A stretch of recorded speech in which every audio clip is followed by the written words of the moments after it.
Welcome to another edition of Valenzuela FB Live 6. I am your teacher in TLE 6, Teacher Patrick. Are you kids ready for today's topic? Let me show you first the most essential learning competency and lesson objectives for today's lesson. Learning competency: classify tools and materials according to their use, measuring, cutting, sewing, with the TLE code of TLE 6HE-0C-5. Our lesson objectives are: classify tools and materials according to their use, measuring, cutting, and sewing. Identify, name, tools and materials according to their use, measuring, cutting, and sewing. Value the importance of classifying tools and materials according to their use. So before we proceed to the different tools of sewing hold linens, as well as their uses, let's have a short review of the last lesson discussed by Ma'am Deogrades. Are you ready, kids? So you can jot down your answers on the comment box if you know the answers. Okay, is that clear? Here is the direction. Identify the components or elements of budget. Choose your answer on the box provided.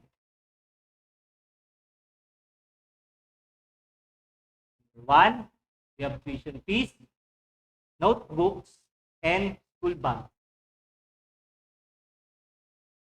Correct answer is education. Number 2, underwear, uniforms, and shoes. The correct answer is we have clothing. Number 3, deposit, investment, and insurance.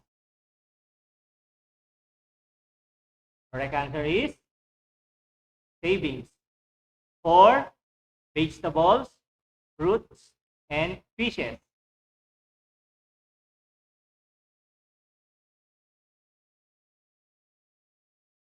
Correct answer is food. And last number, salary of workers, electric bills, and water bills. The correct answer is, okay, we have utilities. Let's be informed. It's easy to look for the sewing tools you need. When the sewing tools are well placed in a clean, well-organized sewing box. Learners, if we are using tools in sewing, we must place the right tool in its proper place. Tools that not related in sewing must be placed in a separate box. Do I make myself clear with that? Okay, next one. With the right needle, the appropriate thread, and needed fasteners or buttons, one can save time and energy. We have necessary tool like needle, which one of the most important tool used in sewing, as well as the machine. We can save time for the other things to do. Having the complete basic tools on hand, tools will greatly contribute in making garment construction easier, faster, more efficient, and enjoyable. Therefore, class, it is important to have the complete basic tools with you in working garment construction. After we were informed in some important details, we heard about sewing tools and how it helps in making a sewing material. Now let's have the knowledge and experiences in sewing. Sewing linen can be enjoyable and easy to make if it is done with the heart.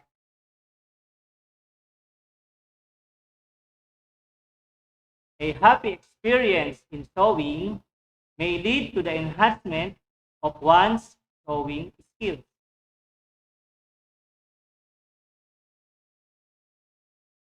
Sewing is a worthwhile hobby, and it can also be a means of livelihood or a way to augment the family income. Now, class, I will show you some images related to our topic. So, guess what it is? You may write your answer on the comment box. Okay, here are the images. What is the name of this team? Yes, this is a needle.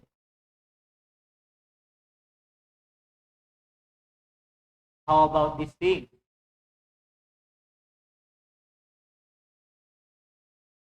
That's right. These are threads.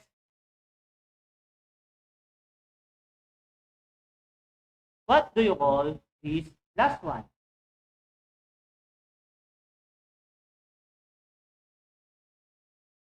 Correct. These are, this is a scissors.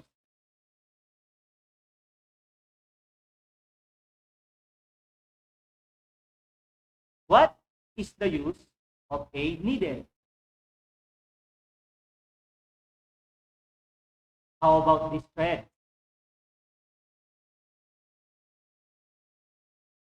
When will you use a scissor?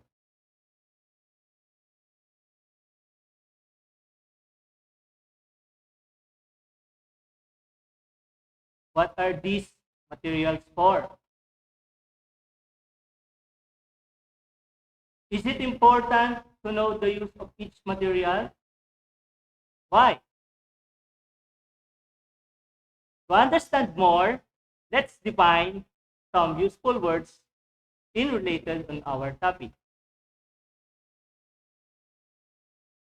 Unlocking of difficulties, sewing, join, fasten, or repair something by making stitches with a needle and thread or a sewing machine.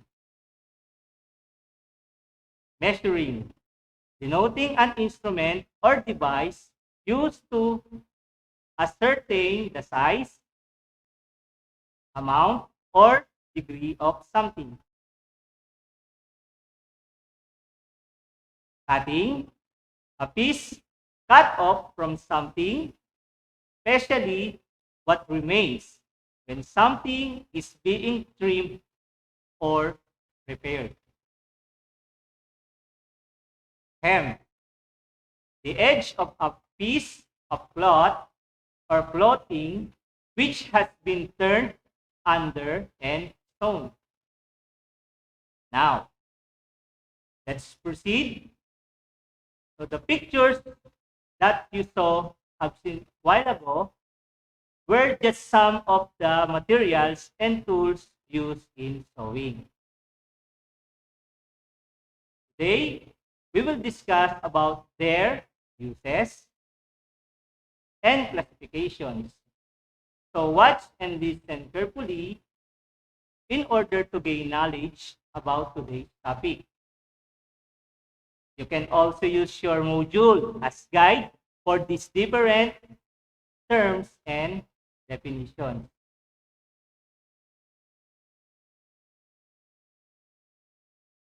Tools and materials.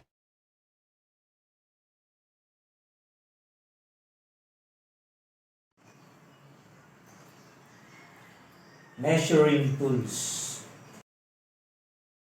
Tape measure is a measuring tool used for taking body measurements to produce well-fitting clothes and pants. This usually made of cloth or plastic.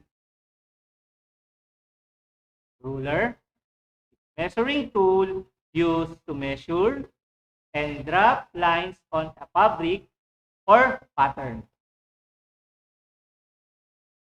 Metal gauge is a movable marker that measures short distances and correct thickness such as distance between buttons, slits, and hems. Hem gauge is a measuring tool used to measure the correct hem for a piece of clothing or linen. French curve is a measuring tool used in drafting curves in the pattern of the arm, neckline, and crotch. Meter or yardstick. This is used to measure fabric. Tailor square is used for drawing straight lines and true right angles. Curve stick is used to have curved lines on necklines and armholes. Now that we are already familiar with the different measuring tools, let's proceed to the next one. Cutting tools. Embroidery scissors are small scissors designed for needlework. Dressmaking shears is used for cutting heavy fabric. It has an even shape of handles. Pinking shears are scissors with serrated blades or zigzag edges, similar to saw, used for cutting the fabric edge and prevent it from fraying or raveling. Light trimmer is used for cutting small corners or portions of the fabric. This tool has one point blunt to prevent the fabric from snagging. Brent handled shears. Shears with straight blades and a handle that is offset at an angle to allow the lower blade to stay flat in a cutting surface. Sewing scissors, a cutting tool used for trimming seams and facings. Thread clippers is a small cutting tool used for snipping thread. Seam ripper is a cutting tool used to open seams as well as other knitted work. Stitch ripper is a small tool made of metal used to remove stitches. Okay, so we've done learning what cutting tools are. Now, let's look at the next set of tools. Sewing tools. Needle is a sewing tool that has one sharp end and a hole at the other end to make the thread pass through. Pins used to hold pieces of fabric. Glass pins easy to handle. Lace pins 1 inch long. T-pins stay in position. Open weave fabrics. Safety pins. Pin cushion. It is used to keep needles and pins in place when out not in use. Emery bag, similar to a pin cushion, but with rubber content to sharpen the tips of pins and needles and to prevent them from getting rust. Threads is used for stitching cloth either by hand or machines and comes in different colors and thickness and sewing. Symbol, small, durable, protective cup made of metal or plastic used to protect the finger from being pricked when pushing the needle through the cloth. Now that we know what the different tools and materials used in sewing, here are the things we should always remember. Let's remember, tools are greatly contribute in making garment or construction easier, faster, more efficient, and enjoyable. Now, let's sum up our discussion. First, we discuss and learn about things related to sewing. Next is the unlocking of difficulties used in our discussion, such as sewing, measuring, cutting, and hem. And last but not the least is the highlight of our lesson, which are the tools and materials used in sewing. So here are the list of names together with the pictures of the following tools. We have measuring tools,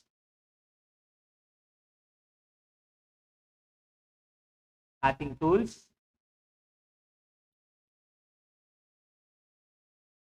and sewing tools.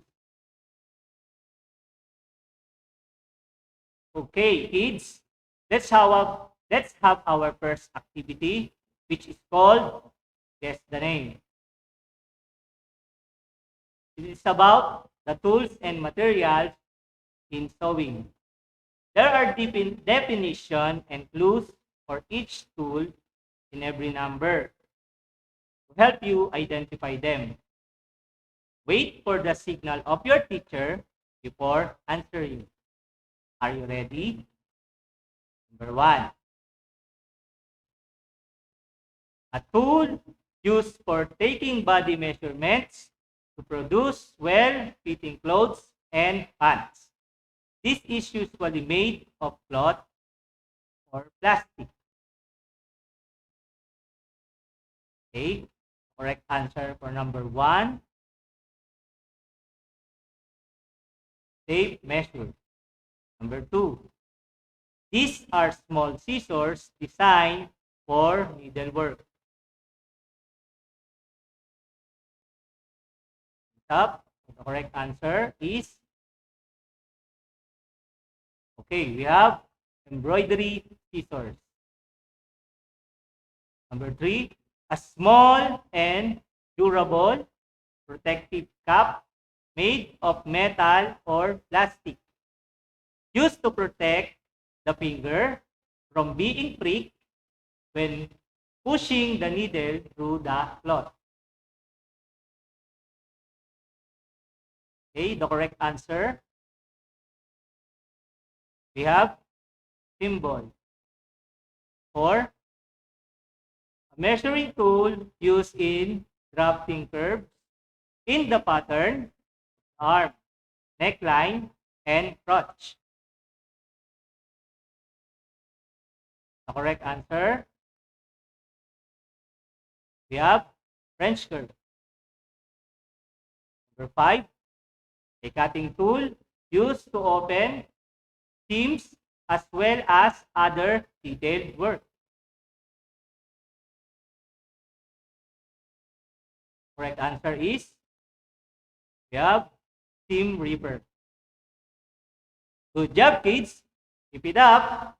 For our next activity, we have true or false. Write true in the comment box if the statement is correct and false if it is not. Just like our last activity, wait for the signal of your teacher. Number 1, a happy experience in sewing may lead to the enhancement of one's sewing skill. The correct answer for number 1, have. Okay, true. Number 2, sewing is a worthwhile hobby, but it can also be a means of livelihood or a way to augment the family income. Thumbs up. So the correct answer is, again, true. Number 3, a thimble is a tool that belongs to the group of measuring tools. Okay, so the correct answer we have, okay, false, because thimble is an example of sewing tools. Number 4, a needle is a sewing tool that has one end and a hole at the other to make the thread pass through. True or false? Okay, time is up. So the correct answer for number 4, we have true. And number 5, a curved stick is an example of cutting tool. True or false? Okay, so the correct answer for number 5, we have, okay, false, because curved stick is an example of measuring tools. Very good, kids. You've done a wonderful job for our activities for today. Thumbs up for your great effort. Now, it is time for our Q&A segment. I will read some your questions from the comment box and I will answer them. So our first question comes from Joy of Rincon Elementary School. Her question is, what should we do after using the tools and materials for sewing? Thank you for that practical question, Joy. Of course, after using the necessary tools, we need to put them in the sewing kit. So the next time you need them, they'll be easy to find. Doing this will also serve as a precautionary measure to avoid an accident. Thank you, Joy. Our next question is from Bernard of Pasolo Elementary. His question, why are sewing tools important to our everyday life? In this time of pandemic, Bernard, sewing helps you develop fine motor skills, improves your focus and concentration, and teaches you the importance of patience and self-control. It helps you to increase your skills and to develop your confidence and self-esteem. Thank you so much for your participation in our class.